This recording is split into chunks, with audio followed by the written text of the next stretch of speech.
ساری قوم کو کہنا چاہتا ہوں کہ دیکھیں یہ جو برا وقت ہے یہ ایک اللہ کا نظام ہے، اس میں ہمیں صبر کرنا چاہیے، کوئی ہمیں اس میں دل برداشتہ نہیں ہونا چاہیے۔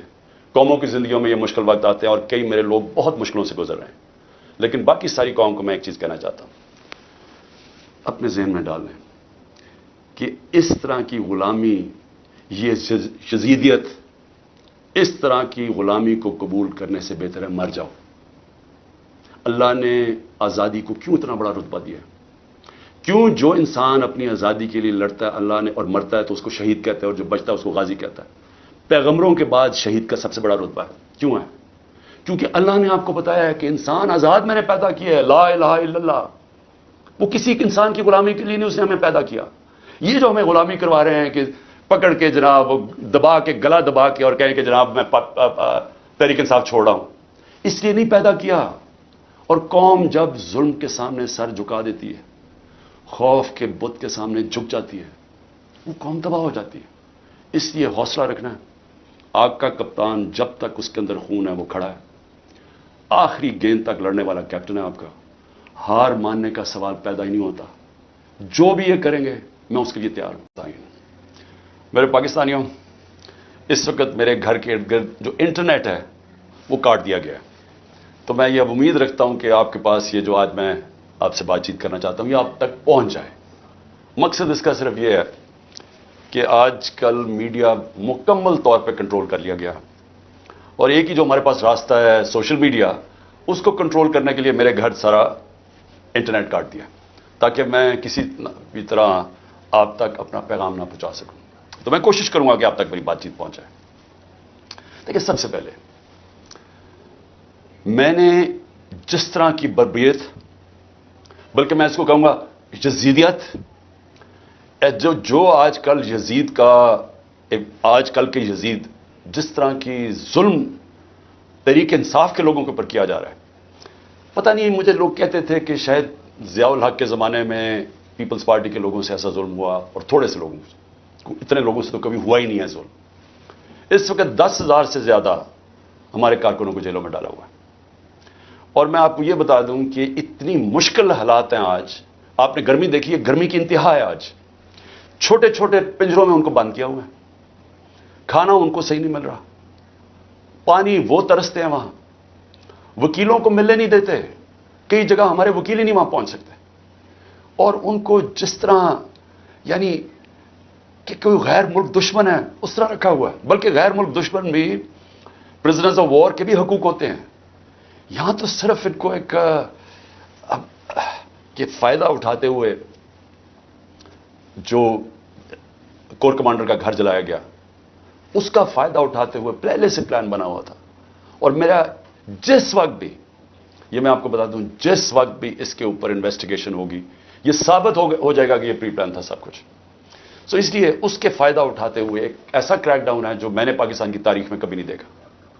صرف یہی نہیں کہ صرف تحریک انصاف کے کارکنوں کو اندر ڈالا ہے، سپورٹرز کو، سوشل میڈیا کے لوگ جو اپنے طور پہ پارٹی میں بھی نہیں، جو کہ پی ٹی آئی کے لیے ٹویٹ کرتے تھے، ان کو بھی اندر ڈال دیا ہے، ساری لیڈرشپ اندر ڈالی ہوئی ہے۔ اور نکلنے کا صرف ایک طریقہ ہے کہ ایک وہ جادو کے لفظ کہہ دو، وہ جس طرح ہوتا تھا نا، کھل جا سم سم، آپ جادو کا لفظ کہہ دیں کہ جی میں تحریک انصاف میں نہیں ہوں تو آپ رہا ہو سکتے ہیں۔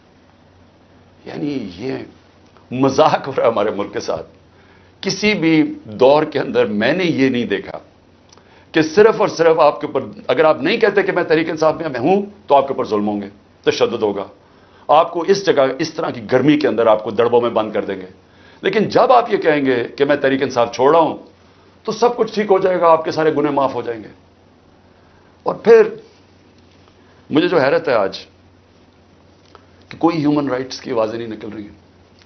وہ جو لوگ شور مچاتے تھے آزادی صحافت کی اور بڑا ظلم کر رہا ہے عمران خان، وہ کدھر، یعنی اب کدھر گئی ہے آزادی صحافت؟ سارا میڈیا دبایا ہوا ہے، پروپیگنڈا چل رہا ہے، ون سائیڈڈ چیزیں جا رہی ہیں۔ ہمارے لوگ اب جاتے ہوئے ڈرتے ہیں میڈیا کے اوپر، پکڑ کے جیل میں ڈال دیں گے۔ ون سائیڈڈ چیزیں چل رہی ہیں، لوگ اب اتنا خوف اور ہراساں پھیلا ہوا۔ اور میں نے خود کہا ہوا ہے اپنے لوگوں کو کہ چھپ جاؤ، میں خود کہہ رہا ہوں اپنے کارکنوں کو، اپنے آفس بیررز کو، اپنے عہدیداروں کو، کوئی ضرورت نہیں ہے آپ کو سامنے آنے کی، اپنے گھروں میں نہ رہو، چھپ جاؤ۔